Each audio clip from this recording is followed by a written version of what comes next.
Well, welcome back everyone. I just have a small apology to make. I have to dash away to another meeting, so I won't be here to see the end of this meeting, but I'd like to, before I go, just say thank you everyone for coming. Alan Pong will close the meeting off and provide information about next year's meetings, etc. So we're now going to hear from Peter Francis. Peter works in the Standards and Policy team at Public Record Office. He's the project manager for the SIARD research project. Peter has 25 years experience in management, quality assurance systems development, process redesign and change management. He has a Bachelor of Information Systems from the University of Melbourne and is currently completing his PhD in distributed problem solving and is co-supervisor for 3 PhD candidates at Swinburne University in the area of emotional design and agent-oriented systems modelling. Please join me in welcoming Peter. Thank you, Justine. Thank you very much, everyone, for coming along, and hopefully this will be a worthwhile session for you. Some of you, I can see, recognise the faces from the March RMN, which we ran and did a demonstration of the SIARD tool. This will be something a little bit different, so we'll cover a little bit of the same grounds, but it's introducing a different way of perhaps getting familiarising yourself with the tools. So, very briefly, for those of you who haven't heard about the SIARD approach, SIARD is an acronym for Software Independent Archiving of Relational Databases, and it was developed by the Swiss Federal Archive. In fact, it was developed earlier than 2008. It was 2004, I think, but it's been in serious use since 2008. And it's been adopted by quite a number of jurisdictions across Europe.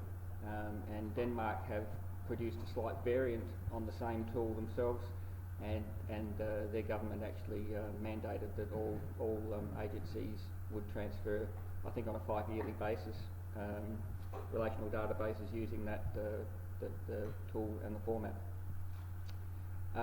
We've evaluated SIARD and found that it has application, and its format is also a suitable one for taking into the long-term preservation option, and we would accept transfers of relational databases as SIARD VOs.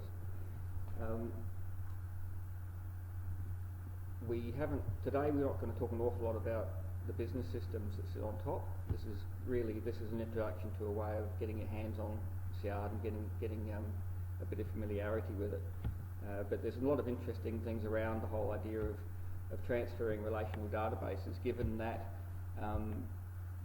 they're actually a storage and a service provision for. They're actually supporting an information system or a business system that's sitting on top. So clearly, they're a very major part of the story and an important thing for us to preserve, but they're not the whole story. And there's all the archival considerations on top of that, of course, that are really interesting and worth discussing. But for today, this is a little bit of the practicalities of transferring.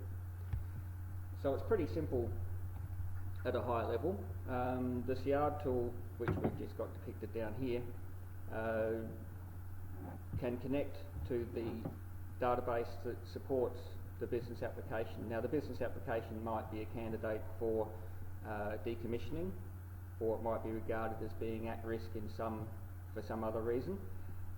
It may be considered to be a prudent thing to transfer at a particular time. So we start the conversation on the basis that there's a good reason to be bringing this kind of data into the archive.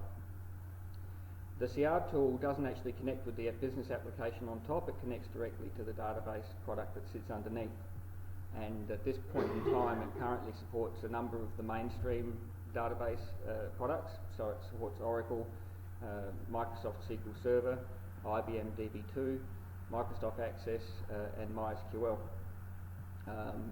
It's an ongoing project, and the developers continue to add functionality to it, and there's no reason why there won't be more database products added to it over time if it continues in the trajectory it's been heading for the last 10 or so years.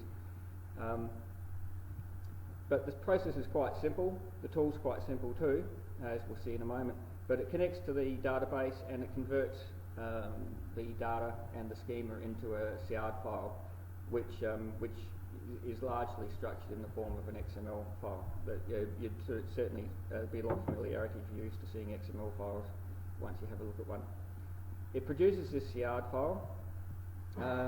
The process for transferring to prod would then be to wrap that SIARD file into a VO, a version encapsulated object, and some of you are probably quite familiar with the concept of, if not the actual practice of transferring using VOs, and we'll have a look at that too briefly. So that's the point at which you hand it over. Now, to see the other, if you've got to hear the other hand clapping, what happens when it gets here is we get a product independent file. So essentially, if it came from SQL Server, the SIARD file basically enables us to recreate the relational database into another SQL Server database, but equally it can convert back into any of the other products.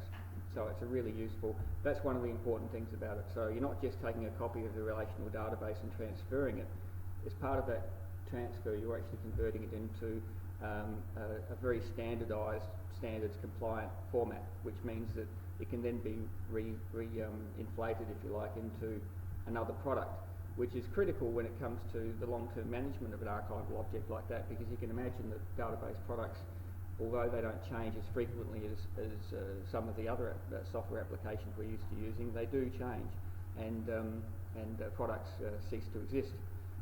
And so having something in a format that you can actually regenerate into another product that you happen to be running for your archive is actually a really handy thing. So we can then re-inflate it, and depending on what the data is and depending on what the need is, we can produce means to provision access to that. So, how do you get to learn how to do something? Well, you just need to know how to do something. That's a good way to start, isn't it? So if you wanted to be a lion tamer, I think the general wisdom is you start off with a cub. You get them when they're young, get your lion when it's young, and then you start off using some operative conditioning. So basically, if it does anything that looks a bit like the behaviour you want to be training it to do, you reward it, and you keep doing that. Then if you wanted to become a lion tamer, you would use classical conditioning to build on top of that. So you'd take those behaviours that you'd established, and then you'd start to teach them a signal, like when you crack your whip or something like that, and you'd get them to do the behaviour. And if you wanted to, for your show, you could actually use a chair, but apparently that doesn't actually do anything. The lion, it may confuse them momentarily so they don't kill you, but in any case, basically that's the instructions, okay? And off you go, get your lion, and if you've got any problems, let us know. So there is a limit when you're doing something strange and unfamiliar, and when you're dealing with data, because if it wasn't worth preserving, if it's not important, it's not worth preserving. So essentially, we're not messing with things that we don't care about. So to a certain extent, you want to get it right, and you also want to move forward with some confidence, and that's confidence or self-efficacy is actually a pretty useful thing to have. And possibly that's what you don't get if you get a simple how-to, a simple set of instructions.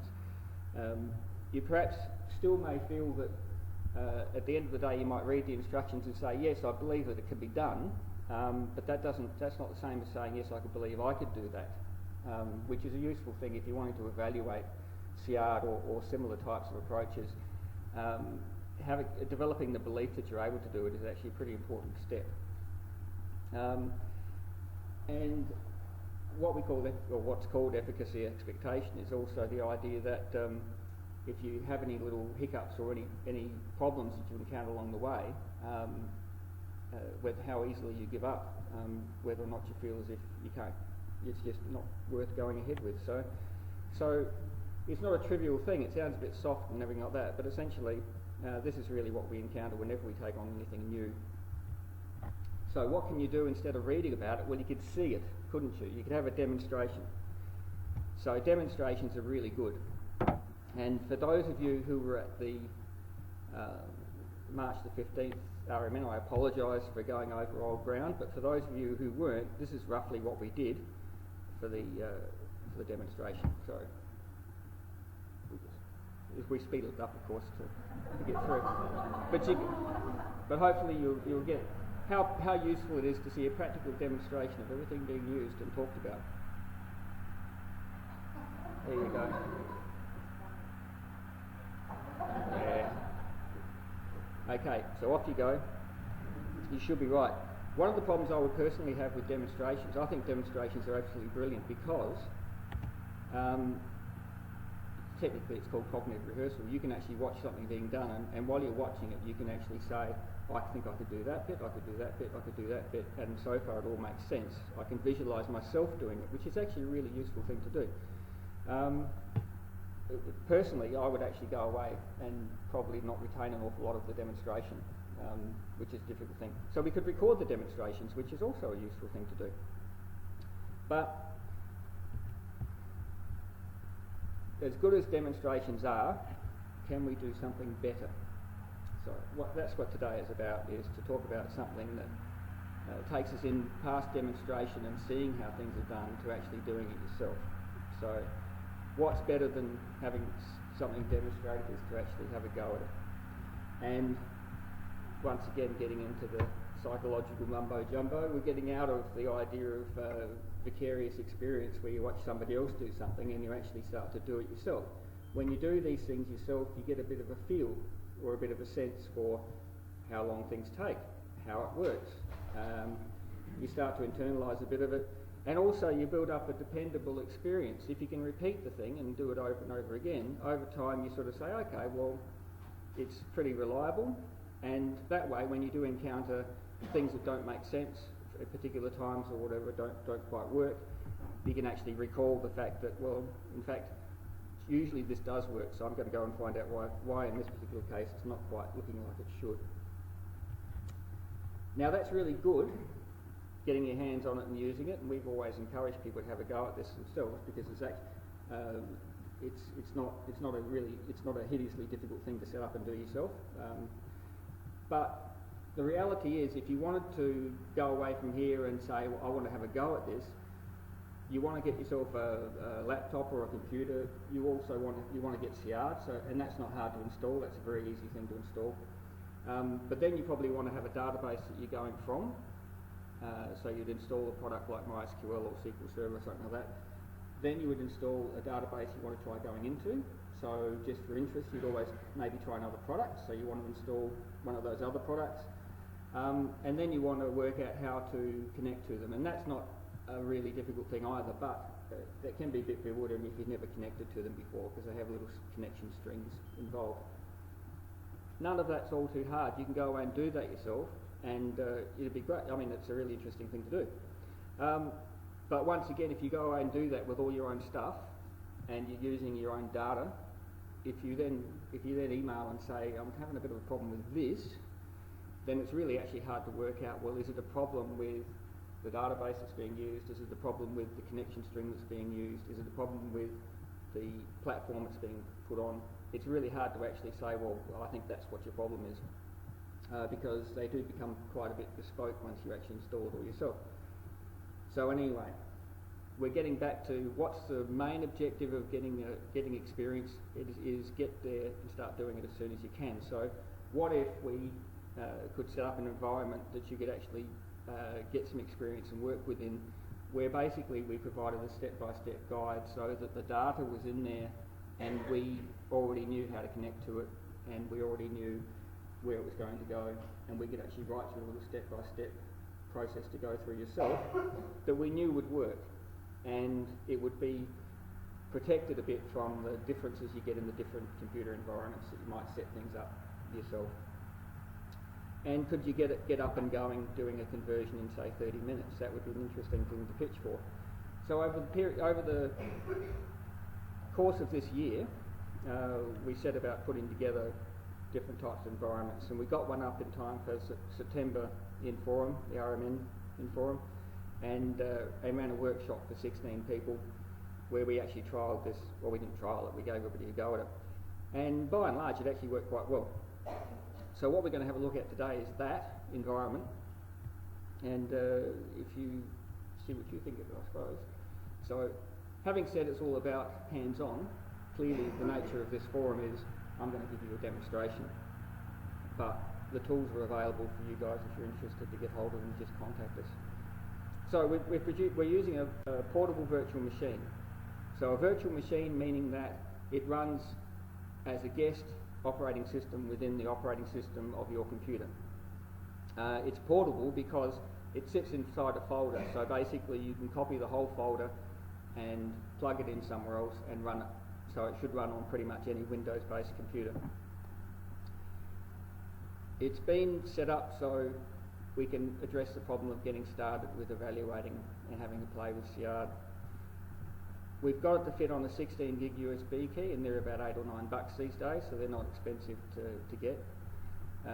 In all truth, they run a little slow on a USB key, so generally we would copy it onto a local drive or copy it onto an external hard drive and run it.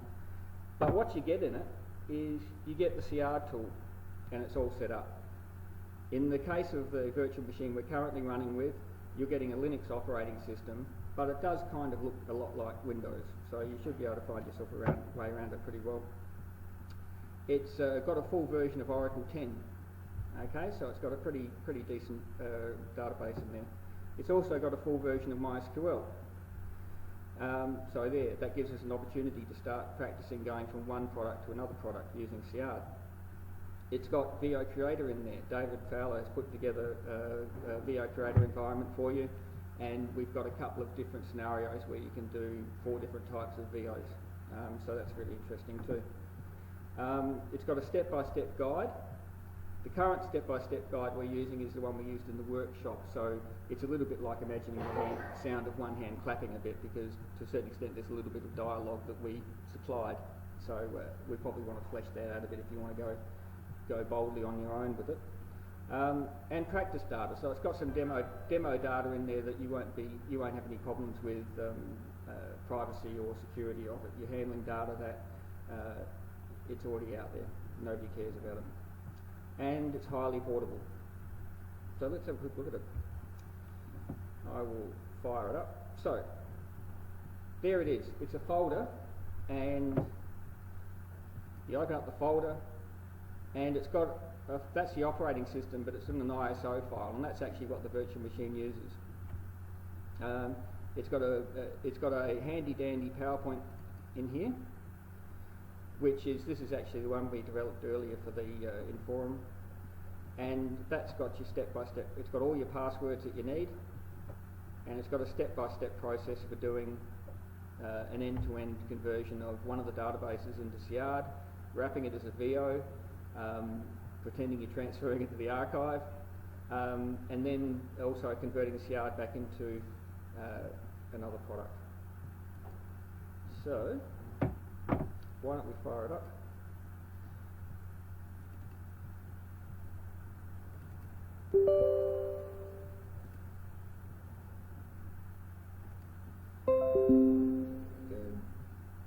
And that's it. So you've got your console here, and that's your virtual machine sitting there, and this is the thing that manages your virtual machine. I'm cheating a bit here. I'm using about 4 gigs of RAM for it, but you can adjust that down quite low, down to 500 megs of RAM, and it still runs quite happily. Get it going. It's also set up. Everything here is set up to run 32-bit, so it'll run happily on a 64-bit host computer, but it'll also run on anyone who's got a 32-bit one. We're using a version of Linux Ubuntu, and this one's called LXLE, and the reason we're using that is it's a full version of Ubuntu, but it's got a much more lightweight. It uses much less system resources, which is great for older systems.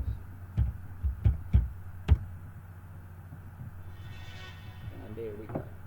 So as you can see, all around here in the background, this is my operating system happily running away, and this is just running inside it as another operating system. And it's got the familiar menu here, and this has got lots of stuff in it. Hell, look at all the games it comes with. So, you know, it's just like a genuine, fully functioning operating system. It's got your office stuff, all of that. And it's also got the SIARD tools. It's got a product called Squirrel, which we might have a quick look at later. And it's got MySQL and Oracle running on it.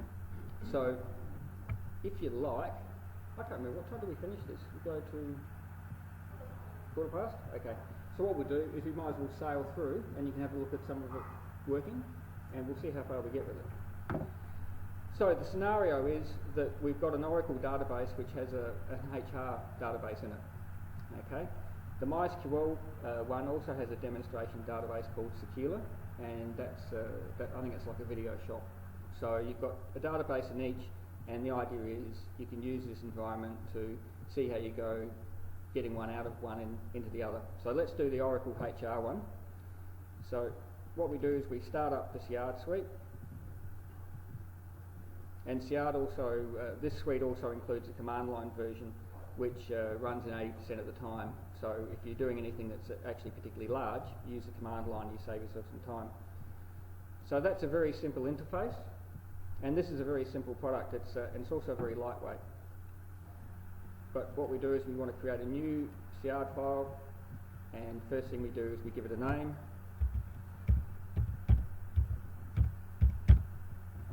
hr.siard, and then we get this connection information, and you can choose from a whole bunch of different connections that SIARD supports. Because we've run this one previously, we've actually got it stores connection information from previous successful connections. So here's the Oracle HR database connection, and it's dropped in the connection information, which is the DNS. In this case, it's just the local host. It's got a listening port that Oracle listens on, and that's a very standard one, and it's got the name of the Oracle database in there. So all I do is put in the password, click open,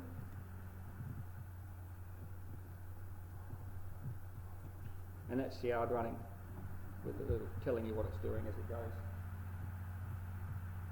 So what it does is it pulls all the data out and stores it in rows, and it pulls out all the schema and documents that. And this is a really little one, and it runs quite quickly. We've done a 5.5 gigabyte relational database in 28 minutes just on a desktop computer that's not anything particularly special. Okay, and the beauty of this one is it's finished already. It's nice and small, so you get a result pretty quickly. So there we go, we exit, and SIARD's got quite a nice interface here where you can actually go and explore, examine your data. So there we go, resizing some of these things. There, so you can even examine your tables and everything. Okay, so all very nice. So that's made your SIARD file, and now you're asking what's the SIARD file look like. So we'll open up this editor, Notepad++, and we'll go and open this SIARD file we made. So there it is, hr.siard, and if we colour it up a bit. Okay, so it may be a bit hard to see the detail of that, but what we have is something that looks an awful lot like XML all the way through, so pretty familiar if you've ever seen XML. But the first thing you jump into quite quickly is data, okay? So rows and rows of data. And instead of your familiar table names, it just always, the first table it brings out is always called table 0, and then it just numbers them from then on and on and on. And same with the column names. There are no column names in the actual data rows, it's just column 1, column 2, column 3.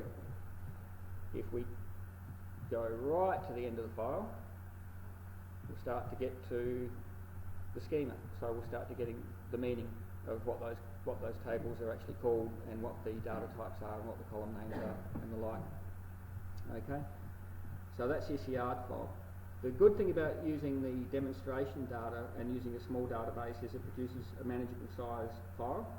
So you can open it up in an editor like this, and you can go through and have a good look at it and see what it's made of, and see where your data goes. SIARD doesn't do any compression, so if you've got a 4 gigabyte database, you're going to end up with approximately a 4 gigabyte SIARD file. So you'll be hard pressed to find a text editor that will open that for you to look at, and equally, if you could open it, you couldn't really do anything meaningful with it because you're not going to go hunting for data in there. Okay, so essentially that's your SIARD file. Now, what we can do is, I think we've got time, we'll go through and we'll make it into a VO.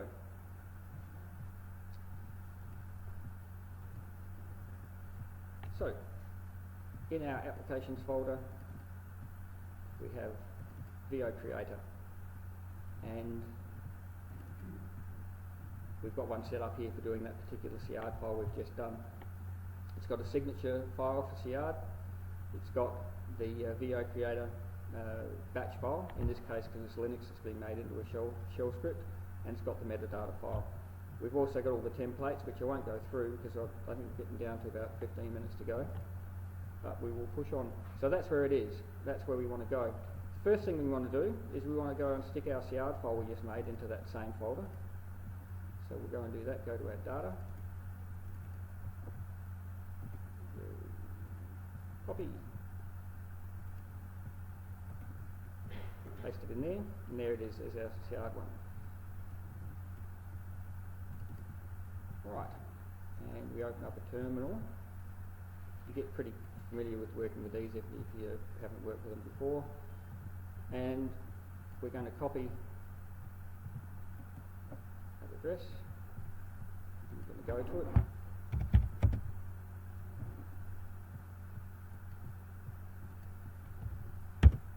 Okay, and there we are now. And that's all the files that we've got in there that we're used to. So what we're going to do now is we're going to run the VO Creator. Now,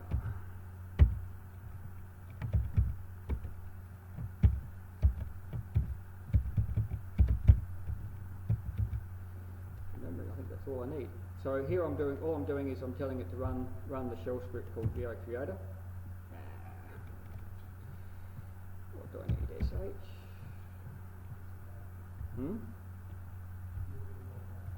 Oh yeah, thank you very much. Excellent. If I bought some sweets, I'll be throwing them out now. That was great, thank you. And we put in our password, and because it's a small file, it's done already, which is quite handy, isn't it? Back up here again, and there's our VO, hr.vo. So once again, we can open up Notepad, and go say open.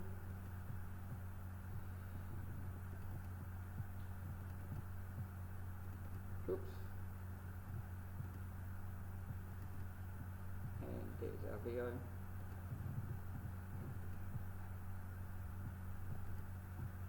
And that's what a VO looks like. So, what are we down to now? A few minutes to go. So, I'll give you a quick tour. Essentially, you've got your signatures, your VO, you've got your metadata for the VO, and then you've got the actual SIARD file, which has been converted to base 64. Okay, so that's what the VO Creator does. And when we get it, we can unwrap that and reconstitute it. So, all good so far.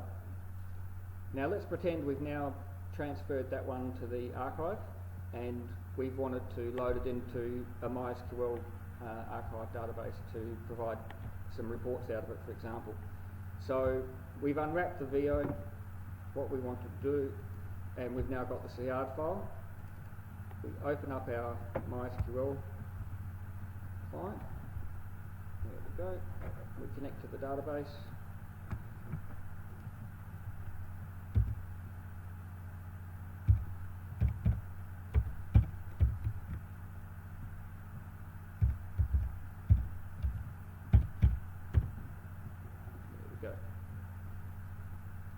So, in MySQL is one of those products that's actually quite simple in some respects. So this is quite a useful example. The other ones have slight differences when you're creating a target, but this one's useful, for example, because that's all it is. 3 lines is all you need to create. All you need to do is create a schema or an empty database. You need to give it a user, and you need to give that user a password, and you need to grant everything on that database to that user.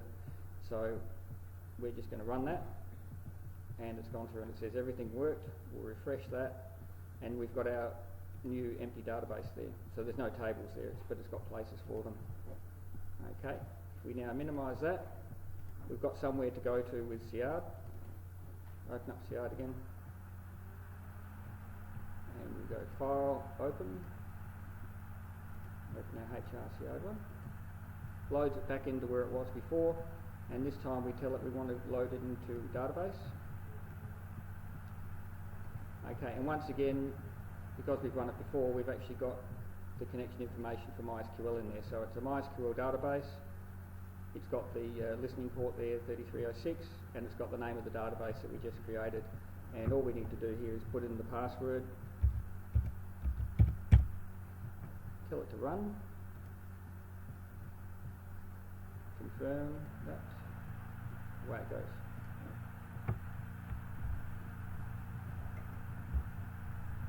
And it's finished.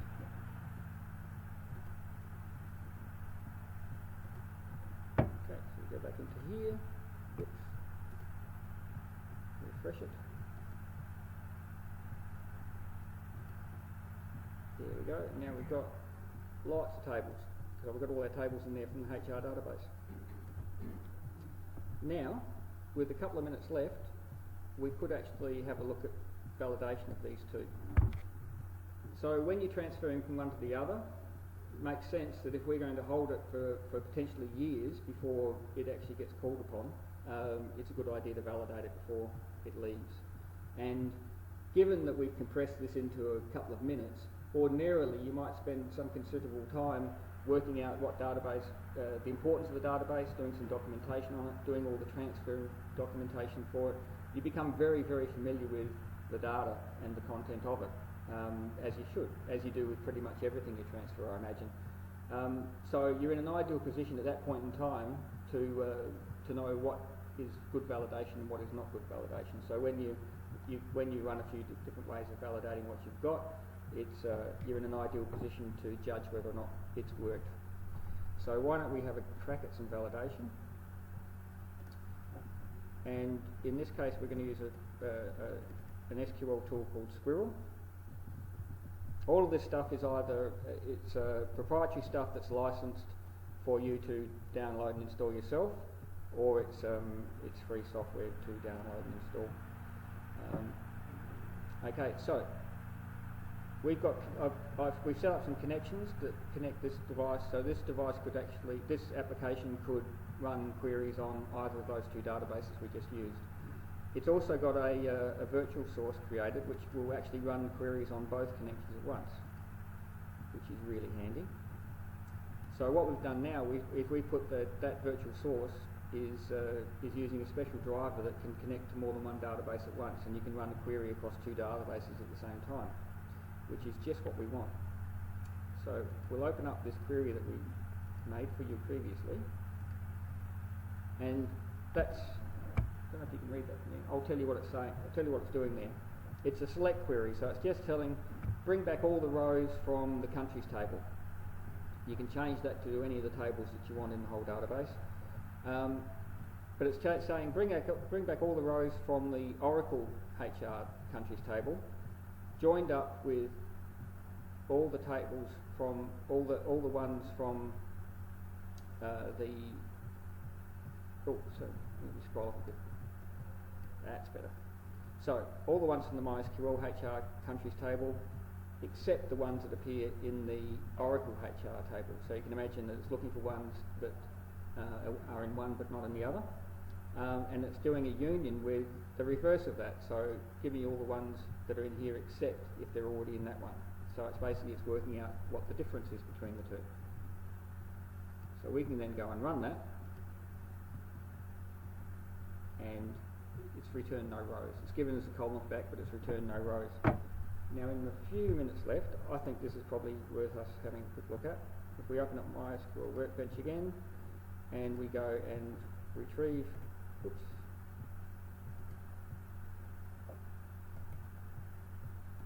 Get some rows back. Now, what if we decided to change that? Okay, open the value. Change the pronunciation. Go apply. Yes.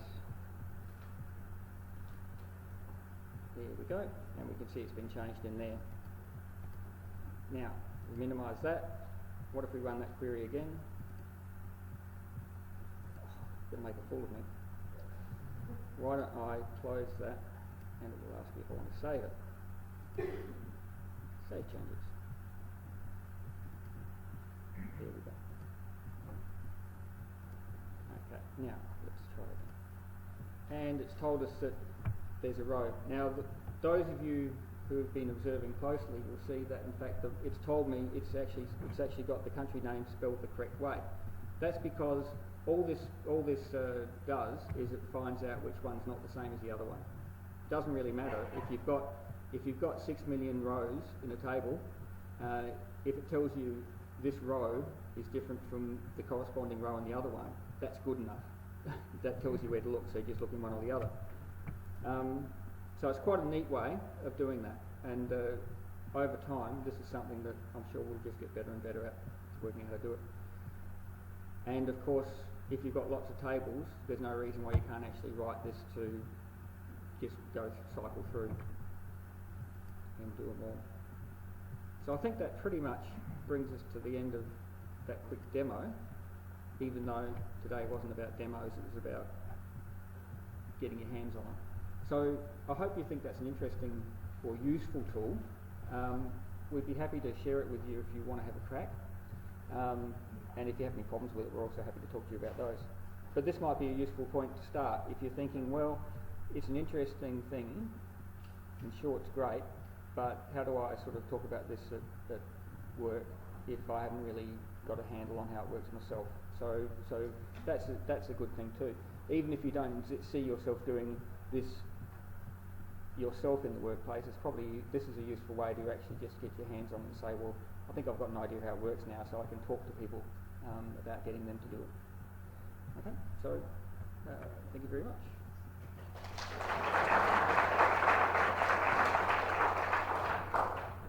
Any questions from here? No? Okay, so thanks Peter. So this officially concludes our RMN today.